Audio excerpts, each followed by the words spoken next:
সরকার সারা দেশব্যাপী সব স্কুলগুলোতে ৯ মাস বয়স থেকে ১৫ বছর বয়স পর্যন্ত ভ্যাকসিনগুলো দেওয়া হবে। এই ভ্যাকসিনটা কি নিরাপদ? ভ্যাকসিনটা WHO প্রি কোয়ালিফাইড একটি ভ্যাকসিন। এটা কি ট্রায়াল ভ্যাকসিন তো না? না, এটা একদমই ট্রায়াল ভ্যাকসিন না। সরকারের ফ্রি ভ্যাকসিন দিব না, কোভিড ভ্যাকসিন নিয়ে শিক্ষা হয়ে গেছে। এটা ফ্রি ভ্যাকসিন না, আসলে সরকার এই ভ্যাকসিনটা কিনে নিয়েছেন। কত বছর পর্যন্ত সুরক্ষা? যারা 2 বছরের নিচে বা 2 থেকে 5 বছর পর্যন্ত, তাদের ক্ষেত্রে আমরা একটা এস্টিমেট বলি যে 5 বছর প্লাস প্রোটেকশনটা দিবে।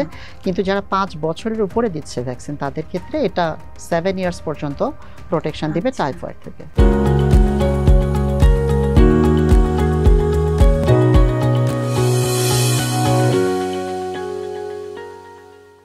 দর্শক, জেএমআই গ্রুপ প্রেজেন্স টিভিএস ভালো থাকুন আপনাদের স্বাগত জানাচ্ছি। আমি তাওসিয়া তাজনিম।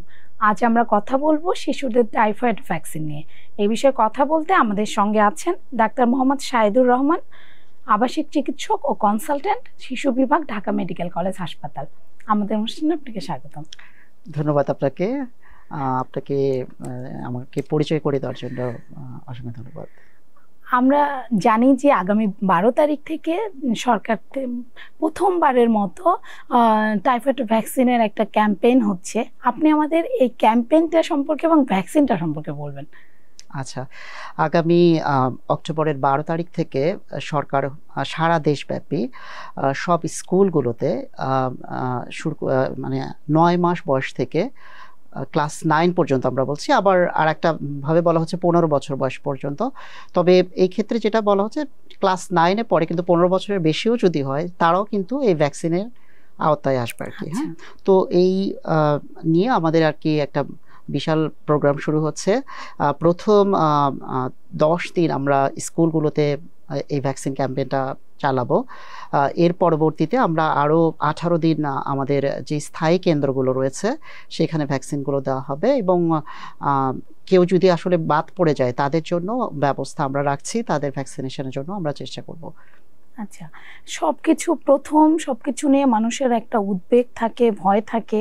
এটা যেহেতু প্রথম campaign, vaccination campaign typhoid vaccine নিয়ে, এটা নিয়ে মানুষের মধ্যে অনেক দ্বন্দ্ব আছে, দ্বিধাদ্বন্দ্ব আছে। এই ভ্যাকসিনটা কি নিরাপদ? এটা দিয়ে আমি বলি, এটা ভ্যাকসিনটা WHO প্রি কোয়ালিফাইড একটি ভ্যাকসিন।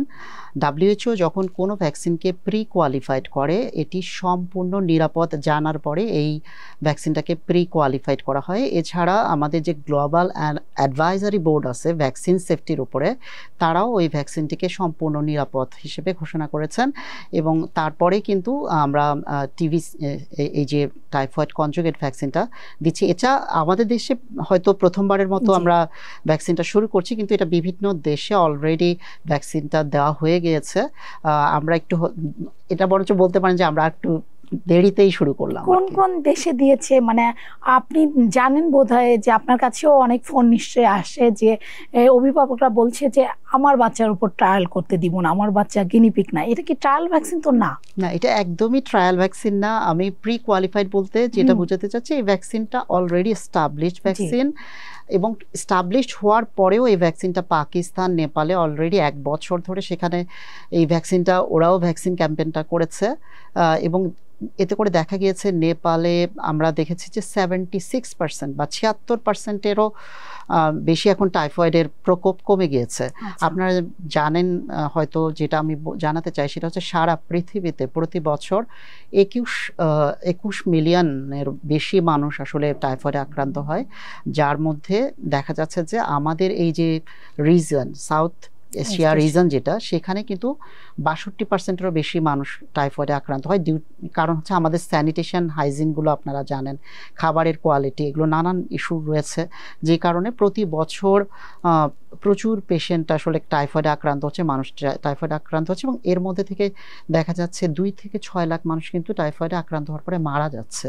হ্যাঁ, তো এগুলো বিষয় চিন্তা করলে কিন্তু এই ভ্যাকসিনটা আসলে আমি দর্শকদেরকে বলবো যে এটা আপনাদের জন্য আসলে একটা বিনিয়োগ হবে, যে আপনার বাচ্চার স্বাস্থ্যের জন্য আপনি একটা বিনিয়োগ করছেন। এবং সেফটি ইস্যু নিয়ে যে গুজব আসলে আমরা অনেক ফেসবুকে দেখছি, এটি একদম মোটেও সত্যি না। এটি একদম সম্পূর্ণ নিরাপদ ভ্যাকসিন, এবং আপনারা অ্যাকচুয়ালি এই ভ্যাকসিনটা অনেক একটা এক্সপেন্সিভ ভ্যাকসিন। আপনি যদি বাইরে থেকে কিনে দিতে চাইতেন আসলে বেশ টাকা খরচ হতো। সরকার এই কথাটাই আসছে যে অভিভাবকরা অনেকে বলছে ফ্রি কোনো ভ্যাকসিন আমি দিব না, সরকারের ফ্রি ভ্যাকসিন দিব না, কোভিড ভ্যাকসিন নিয়ে শিক্ষা হয়ে গেছে, এটা শুনছি। ফ্রিতে এত আপত্তি কেন?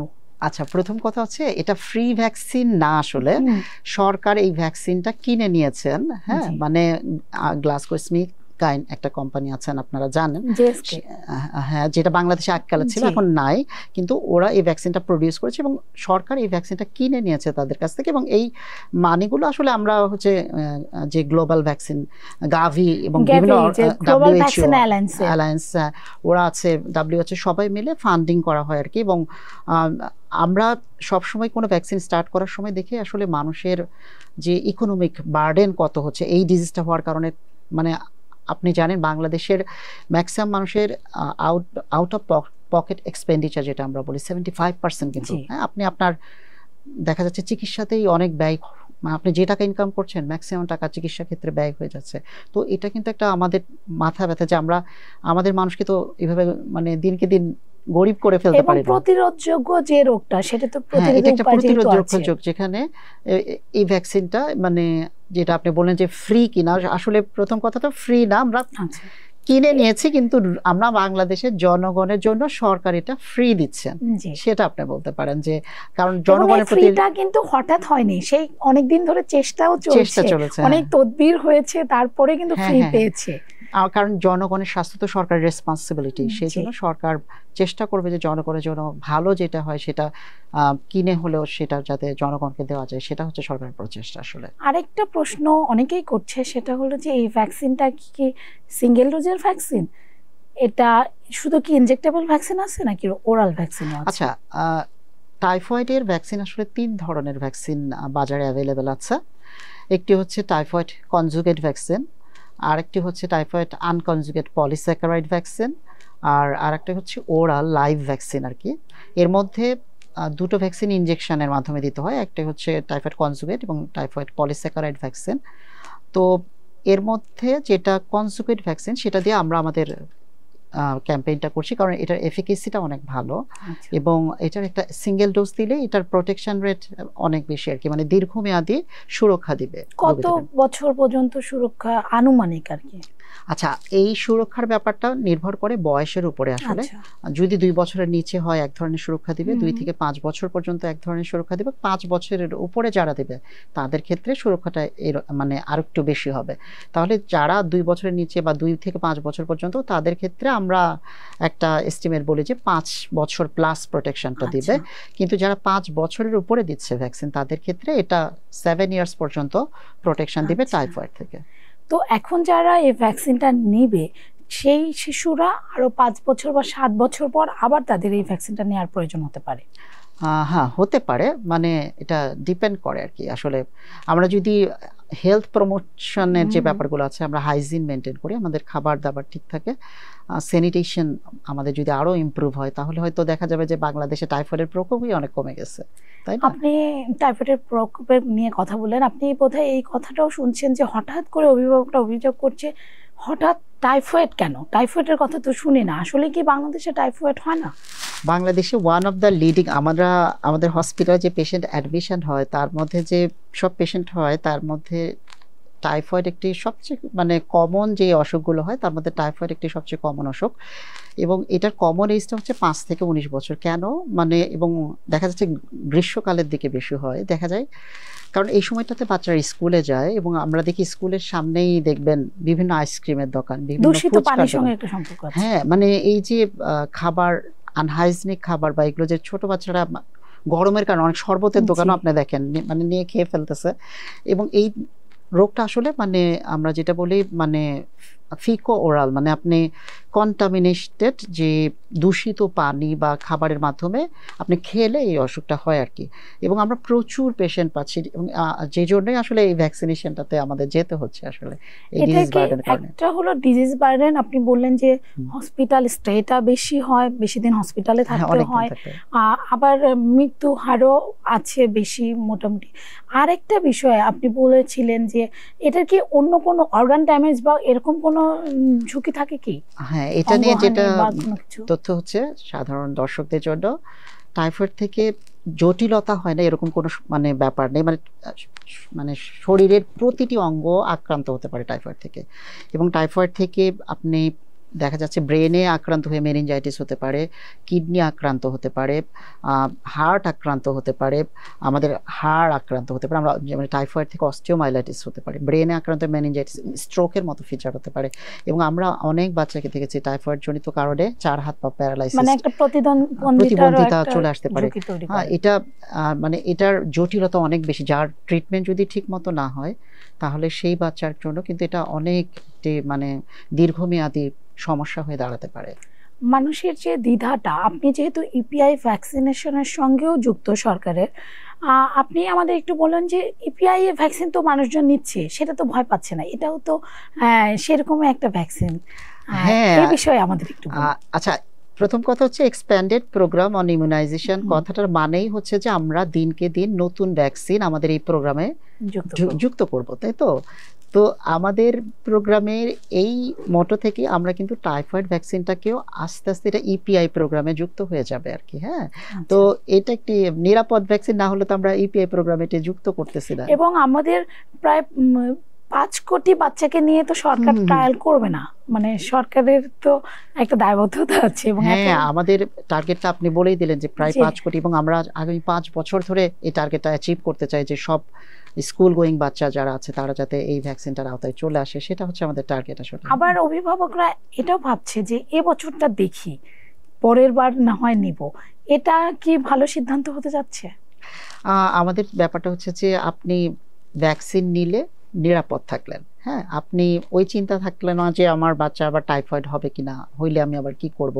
এবং টাইফয়েডের চিকিৎসা কিন্তু বেশ ব্যয়বহুল। হ্যাঁ, এবং আমাদের যে reason, south east Asia reason যেখানে বলছি, সেখানে কিন্তু টাইফয়েডের যে জন্য যে অ্যান্টিবায়োটিকগুলো ব্যবহার করা হয়, ম্যাক্সিমাম অ্যান্টিবায়োটিকে এইখানকার এই রিজনে যে টাইফয়েডের জীবাণু সালমনেলা টাইফি যেটা দিয়ে হয়, সেই জীবাণুটা কিন্তু রেজিস্ট্যান্ট। কিন্তু আমরা প্রায়ও দেখি আইসিডিডিআরপি বা বিভিন্ন প্রতিষ্ঠান যখন গবেষণা করে, পানিতে প্রচুর এই জীবাণুটা পাওয়া যায়, প্রচুর পাওয়া যায়। হ্যাঁ, এবং অ্যান্টিবায়োটিক রেজিস্ট্যান্সও পাওয়া যাচ্ছে অনেক বেশি। এবং সেই জন্য কিন্তু যেটা হয়, আমাদের যে অ্যান্টিবায়োটিকগুলো আসলে বাচ্চাকে বা যাদের টাইফয়েড হচ্ছে তাদেরকে দিতে হচ্ছে, সেটা কিন্তু অনেক একটা মানে দামি অ্যান্টিবায়োটিক, হাইলি মানে আপগ্রেডেড অ্যান্টিবায়োটিক দিতে হচ্ছে, যেটার মানে খরচ যদি আপনি আসলে যিনি ভ্যাকসিন দিচ্ছেন না উনি যদি চিন্তা করেন যে আমি 7 থেকে 14 দিন এই ইনজেকশন আমার বাচ্চাকে দিতে হবে, তাহলে উনি কস্টটা এস্টিমেট করলে বুঝতে পারবেন যে ওনার কী পরিমাণ আসলে ফাইন্যান্সিয়াল লস হয়। এবং আমরা যেটা বলি যে একটা বাচ্চা যখন হাসপাতালে ভর্তি থাকছে অথবা অসুস্থ হয়ে বাসায় ইনজেকশন নিচ্ছে, দুটো ক্ষেত্রেই কিন্তু আমার কি করতে হচ্ছে, ওই বাচ্চাটার সেবা করতে হচ্ছে। তাইলে দেখা যাচ্ছে যে আমি আমার ফ্যামিলি ওই কাজটাতেই ব্যস্ত থাকতেছে, তাই না? তাহলে আরো যে ইকোনমিক কাজ অ্যাক্টিভিটিস করতে পারতো সেটা কিন্তু সে করতে পারছে না। বাচ্চা স্কুলে যেতে পারছে না, আপনার স্কুল মিস হচ্ছে, তাই না? 14 দিন স্কুলে যেতে পারছে না। তাহলে এই জিনিসগুলো কিন্তু আমাদের মাথায় নেওয়া দরকার যে আমার বাচ্চা 14 দিন স্কুলে যেতে পারবে না, আমার বাচ্চা অসুস্থ হয়ে থাকবে। এবং এইটার আমরা, আপনি নিজেই বললেন যে এটার অনেক ধরনের জটিলতাও তৈরি হওয়ার কিন্তু ঝুঁকি রয়েছে। তাহলে আপনি এখন চিন্তা করেন যে আমি এই ঝুঁকিটা নেব কিনা, নাকি আমি এই ভ্যাকসিনটা দিয়ে দেব। টাইফয়েডের ভ্যাকসিন নিয়ে এখন সরকারিভাবে ক্যাম্পেইন হচ্ছে বলে মানুষ জানে, বিষয়টা এমন না। আমাদের প্রাইভেটেও তো বোধহয় এই ভ্যাকসিন আগে থেকেই রোগীরা নিত। হ্যাঁ, আচ্ছা, এই ভ্যাকসিনটা বাজারে আগে থেকেই অ্যাভেলেবেল আছে।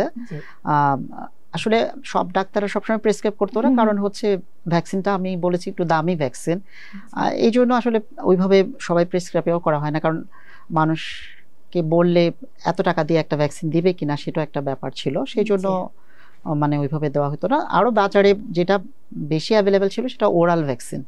কিন্তু আপনি যদি খেয়াল করবেন আমাদের সরকার কিন্তু ইনজেক্টেবল ভ্যাকসিনটা চয়েস করেছে। এটার কারণ হচ্ছে কি, মুখে যদি ভ্যাকসিনটা খায় সেটা ডোজ আসলে 3টা থেকে 4টা ডোজ দিতে হয়, আর আমি যদি এই যে ইনজেক্টেবল ভ্যাকসিনটা দিই সেটা মাত্র একটা ডোজ দিতে হচ্ছে। তার মানে আমার যাদেরকে আমি ভ্যাকসিন দিচ্ছি, আমার যে টার্গেট, তাদের মিসিং হওয়ার চান্স নেই। মানে একই মানুষকে আপনি 3 থেকে 4 বার ভ্যাকসিন দেওয়া, তো দেখা যাবে সে আসতেছে না, মিসিং হচ্ছে, সেই ব্যাপারগুলো একটা আছে। আবার আরেকটা ব্যাপার হচ্ছে খরচেরও ব্যাপার আছে, খরচের ব্যাপার তাই না? আছে, সেগুলো এফিকাসির একটা বিষয় আপনি বলছিলেন হ্যাঁ, আমাদের। যেহেতু এটা একটা ডোজই অনেক ভালো ইফেক্টিভ হচ্ছে, সেই জন্য আমরা একটা ডোজে যেহেতু ইফেক্টিভ ভালো, আমরা একটা ডোজেই দেওয়ার চিন্তা তো করছি। ভ্যাকসিন বা ওষুধের, যে কোনো ওষুধেরও তো একটা সাইড এফেক্ট থাকে, এই ভ্যাকসিনের সাইড এফেক্ট কিরকম? আচ্ছা, হতে এই পারে? ভ্যাকসিনের খুবই মানে মৃদু পর্যায়ের সাইড এফেক্ট রয়েছে।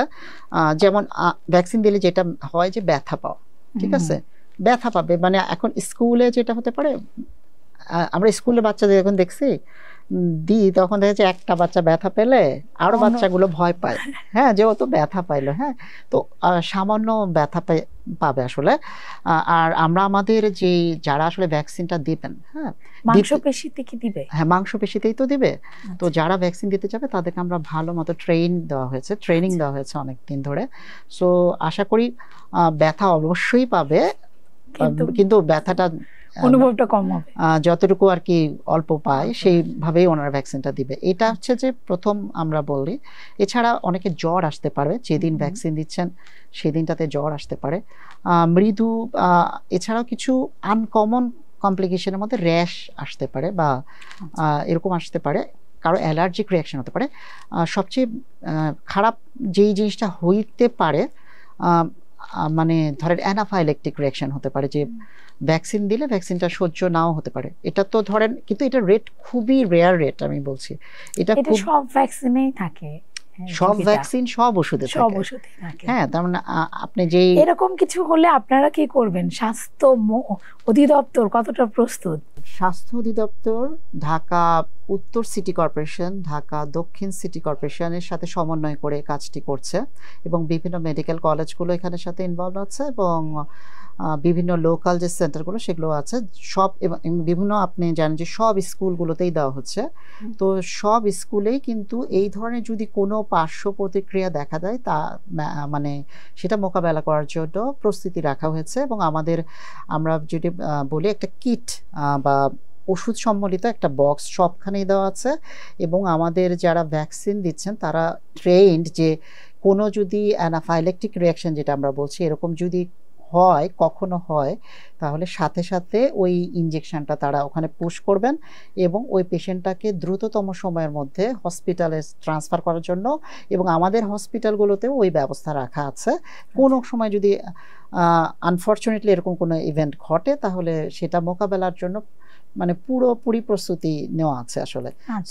আমরা আশা করি এই ধরনের কোনো ঘটনা ঘটবে না, কিন্তু তারপরেও আমাদের প্ল্যান বি থাকে সবসময়, যদি কখনো ঘটে সেই ক্ষেত্রে আমাদের এই প্রস্তুতিগুলো রয়েছে। এই প্রসঙ্গে আরেকটা জিনিস আমি বলি, যেটা অ্যানাফাইলেক্সিস না, কিন্তু অনেক সময় আমরা এর আগেও আপনারা পেপার পড়ে থাকবেন যে ভ্যাকসিন দিতে গিয়ে একটা স্কুলে সব বাচ্চা অজ্ঞান হয়ে গেছে, তাই না? এটা এরকম দেখেন, এটা আসলে ভয় থেকে একটা প্যানিক অ্যাটাক হয় অনেক সময়। এবং স্টাডিগুলো দেখা যাচ্ছে মেয়েদের স্কুলে এটা বেশি হয়, যে একজন ভ্যাকসিন দিয়েছে, সে ভয় পেয়ে কোনো কারণে মানে হয়তো পড়ে গিয়েছে, বা তাইলে দেখা যাচ্ছে আরো বাচ্চা যারা আছে তারাও ভয় পায় সমানভাবে। এতো আমাদের এই ক্ষেত্রে আপনাদের জন্য যে উপদেশটা হচ্ছে যে প্রথমত বাচ্চাকে আপনি একটু মানে খালি পেটে স্কুলে পাঠাবেন না যেদিন ভ্যাকসিন দেওয়া হবে, হ্যাঁ, খাওয়া দাওয়া করে তারপর অনেক মায়ে কিন্তু মানে সকালে নাস্তা না করে বাচ্চাকে স্কুলে পাঠায়, আমরা দেখেছি। তো এরকমটা না করে যেদিনটা ভ্যাকসিন দিবে আপনার বাচ্চাকে ভালো মতো নাস্তা করে স্কুলে পাঠান, ভরা পেটে স্কুল, মানে শুধু স্কুল না, এখানে তো 9 মাস থেকে বাচ্চাদের দেওয়া হচ্ছে, মানে ভরা পেটে 9 মাসের বাচ্চাগুলো তো আসলে স্থায়ী কেন্দ্র থেকে দিবে, কারণ ওরা তো স্কুলের রেজিস্ট্রেশন আসবে, মানে যারা স্কুল গোয়িং এজ তাদের কথা বলছি আর কি, তারা হচ্ছে যে ডেফিনেটলি খাওয়া দাওয়া করে ওই দিনটাতে গেলে ভালো, তারপরে হচ্ছে ভ্যাকসিন দেবে। আচ্ছা, এই প্রসঙ্গে আমার একটা জিনিস মনে পড়ে যে আসলে ভ্যাকসিন কাদেরকে দেওয়া যাবে না, আমি এই প্রশ্নটাই আসছিলাম যে কারা নিতে পারবে না। আচ্ছা, ভ্যাকসিন নিতে পারবে না যদি ওই দিনই জ্বর থাকে, ধরেন যেদিন ভ্যাকসিন তার দেওয়ার ডেট সেদিন যদি জ্বর থাকে তাহলে সে ভ্যাকসিন দিবে না। আরেকজন ভ্যাকসিন দিবে না যে ধরেন এর আগে ভ্যাকসিন দিয়ে যার অ্যালার্জিক রিয়াকশন হয়েছে, ভ্যাকসিন দেওয়ার কারণে ধরেন তার পার্শ্ব প্রতিক্রিয়া হয়েছে যে কোনো ভ্যাকসিনে। এবং কারো যদি সম্প্রতি টাইফয়েড হয়ে যায়, সে কি ভ্যাকসিন দিতে পারবে? টাইফয়েড সেরে গেছে, হ্যাঁ, সে দিতে পারবে। টাইফয়েড শেষ হয়েছে, চিকিৎসা শেষ হয়েছে, সে দিতে পারবে। হ্যাঁ, আর একটা জিনিস ভ্যাকসিন দিতে পারবে না যদি দেখা যায় যে ট্রিটমেন্ট অনগোয়িং, মানে কোনো একটা ট্রিটমেন্ট চলতেছে এখন, হ্যাঁ, তাইলে এর মাঝখানে ভ্যাকসিনটা দিবেন না। এবং গর্ভবতী বা যারা দুগ্ধদান করছেন, হ্যাঁ, চাইল্ড এজে অনেকেরই আছে, আমরা গ্রামগঞ্জে দেখি, তো সেগুলো ইস্যুটাও আছে। হ্যাঁ, হয় না 15 বছর বয়সে বা 19 বছর ওই দিকেও তো অনেকে, তো এরকম যদি কোনো ব্যাপার থাকে তাহলে কিন্তু তারা অবশ্যই ভ্যাকসিনটা দিবে না। স্কুলের বিষয়ে এই বিষয়টা একটু সতর্ক হতে হবে যে কারা ভ্যাকসিনটা দিতে পারবে না। আপনি জানেন যে আমাদের জন্ম নিবন্ধনের হার কম, অনেক বাচ্চাই জন্ম নিবন্ধন করা হয়নি, যারা 1 বছরের নিচে বা একটু বেশি, তারা তো ভ্যাকসিনটা দিতে পারবে অবশ্যই, মানে যারা না করলেও। এটা একটা খুব গুরুত্বপূর্ণ প্রশ্ন, অনেকেই আসলে জিনিসটা নিয়ে কনফিউজ, আসলে জন্ম নিবন্ধন তো পাইনি বা এত অল্প সময়ের মধ্যে জন্ম নিবন্ধন করাও সম্ভব হচ্ছে না, তারা ভ্যাকসিন দিতে পারবে কিনা। হ্যাঁ, তো তাদের ক্ষেত্রে যদি তার স্কুল গোয়িং এজ হয়, ধরেন কোনো কারণে জন্ম নিবন্ধনটা আপনি হয়তো করতে পারছেন না, তবে সিটি কর্পোরেশনগুলো যে উদ্যোগ নিয়েছেন যে জন্ম নিবন্ধনের প্রসেসটা খুব সহজ করেছেন এই ভ্যাকসিন চলাকালীন সময়ে, মানে এখন থেকে শুরু করে ভ্যাকসিন যে চলবে, যেই সময়টা জুড়ে চলবে, হ্যাঁ, সেই পুরো সময়টা জুড়ে জন্ম নিবন্ধনের প্রসেসটা অনেক ইজি করা হয়েছে আর কি, যাতে আপনি সহজে জন্ম নিবন্ধনটা করতে পারেন। আপনি এই ফাঁকে জন্ম নিবন্ধনের কাজগুলো একটা প্রথম আমাদের উপদেশ থাকবে, আপনারা করে ফেলেন। হ্যাঁ, জন্ম নিবন্ধনের প্রসেসটা শেষ করেন এবং জন্ম নিবন্ধনের মাধ্যমে রেজিস্ট্রেশন করে ভ্যাকসিন দেন। এটা হচ্ছে 1 নাম্বার। 2 নাম্বার হচ্ছে তার মধ্যেও অনেকে জন্ম নিবন্ধন করতে পারবে না, এবং অনেকে আছে ভাসমান বাচ্চা, তাই না, যারা হচ্ছে যে পার্কে থাকছে, যাদের বাবা মা নাই, এরকম অনেক বাচ্চা আছে, স্কুলে পারে না, পথ শিশু আছে, তাদের তো জন্ম নিবন্ধন নাও থাকতে পারে। হ্যাঁ, তাদের ক্ষেত্রে বিশেষ ব্যবস্থায় এই ভ্যাকসিনটা দেওয়ার সুযোগ রয়েছে। আর যদি ধরেন আমরা যেটা বলছি যে আপনি জন্ম নিবন্ধন করতে জটিলতা ফেস করছেন, সেগুলো ক্ষেত্রে যেটা বলে, আমরা আপনি ডকুমেন্টস নিয়ে যদি সিটি কর্পোরেশনগুলোতে যান, তাহলে ওনারা ওখানে ওনাদের তত্ত্বাবধানে আপনি ওই সময় মানে ওনাদের মাধ্যমে রেজিস্ট্রেশন সম্পন্ন করতে পারবেন, এই সুযোগটা ওনারা রেখেছেন আর কি। আমরা একেবারেই শেষ পর্যায়ে চলে আসছি। আপনি অনেকক্ষণ ধরে আমাদের বললেন ভ্যাকসিনটার বিষয়, আপনি আমাদের অভিভাবকদের উদ্দেশ্যে একটু সবশেষ বলবেন যে ভ্যাকসিনটা নেওয়া কেন দরকার, কেন নিরাপদ কিনা। আচ্ছা, ভ্যাকসিনটা নেওয়া দরকার কয়েকটি কারণে। একটা হচ্ছে যে টাইফয়েড একটি খুবই কমন একটা অসুখ। আপনি আমাদের বাচ্চারা স্কুলে যাচ্ছে, আইসক্রিম খাচ্ছে, বিভিন্ন জিনিস কিন্তু খাচ্ছে, হ্যাঁ, তাইলে আমরা এই টাইফয়েড ভ্যাকসিনটা আমরা প্রথমে বলেছি এটা একটি নিরাপদ ভ্যাকসিন নিলে আপনার, আমরা বললাম যে স্কুল যে অ্যাবসেন্ট বা পড়াশোনা থেকে দূরে সরে যাওয়া, বিভিন্ন ধরনের জটিলতা, এটা থেকে বেঁচে যাচ্ছেন। আমাদের দেশ হচ্ছে একটি ধরেন স্যানিটেশনের দিক থেকে যদি আমরা চিন্তা করি, আমরা পুরো 100% স্যানিটেশন এবং ওই কোয়ালিটি মেনটেন করতে পারবো না, তাহলে এরকম একটা আন্ডার প্রিভিলেজ কান্ট্রিতে এই ভ্যাকসিনটা একটা গেম চেঞ্জার হতে পারে। দিলে আমাদের এই যে এত মানুষকে আমরা যদি কাভার করতে পারি, তাহলে আমাদের কিন্তু ডিজিজ বার্ডেনটা অনেক কমবে, টাইফয়েডের বার্ডেনটা অনেক কমে যাবে, এবং আমরা যেটা বলি একটা দেশ কতটা মানে উন্নত, সেটা কিন্তু তার স্যানিটেশন স্ট্যাটাস থেকে বোঝা যায়। তাইলে আপনি ওই ভ্যাকসিন দিলে কিন্তু এই যে রোগের মাত্রাও যদি কমে যায়, তাহলে কিন্তু আমাদের গ্লোবালি আমাদের ওইটা শো করে যে এই দেশে এই রোগটা কম হচ্ছে, তার মানে এদের স্যানিটেশন ভালো, স্ট্যাটাস একটু ইমপ্রুভ হয়েছে, এটাও কিন্তু শো করে। ঠিক আছে, আমরা চাই আমাদের বাচ্চারা সুস্থ থাকুক, নিরাপদ থাকুক, এবং ভ্যাকসিন এই জিনিসটাকে এনশিওর করছে। এবং যেহেতু এটা নিরাপদ ভ্যাকসিন, আমরা চাই আমাদের যারা মায়েরা আছেন, বাবারা আছেন, আপনারা আপনাদের দ্বিধা ঝেড়ে ফেলেন। আপনারা যেমন সরকারের যে ইপিআই ভ্যাকসিন, আপনাদেরকে তো বলতে হয় না, আপনারা নিজেরা থেকে নিজে যেয়ে দেন ভ্যাকসিনটা, তাই না? তো সরকারের ইপিআইরই একটা প্রচেষ্টা হচ্ছে এই নতুন টাইফয়েড কনজুগেট ভ্যাকসিন। তো আমরা আশা করব আপনারা যেমন ইপিআই নেওয়ার সময় নিজেরাই যেতে, এবং এটার জন্য কিন্তু বাংলাদেশ অ্যাওয়ার্ডও পেয়েছেন, আপনি জানেন সম্ভবত, তাই না, যে ভ্যাকসিনে বাংলাদেশের মানুষের সচেতনতার জন্য। তো আমরা আশা করব বিভিন্ন ধরনের গুজব থাকবে, অনেক কিছুই থাকবে সোশ্যাল মিডিয়াতে, তো সেগুলোর বাইরে যেও আপনি চিন্তা করবেন, এবং আশা করি আপনারা সরকারের এই যে প্রচেষ্টা, এই প্রচেষ্টার সাথে আমাদের সহযোগী হবেন এবং আপনারা ভ্যাকসিনটা দিবেন। ধন্যবাদ সবাইকে। আমাদেরকে সময় দেওয়ার জন্য আপনাকেও ধন্যবাদ। এই ছিল জেএমআই গ্রুপ প্রেজেন্টস টিবিএস ভালো থাকুন। আমাদের সঙ্গে থাকার জন্য ধন্যবাদ।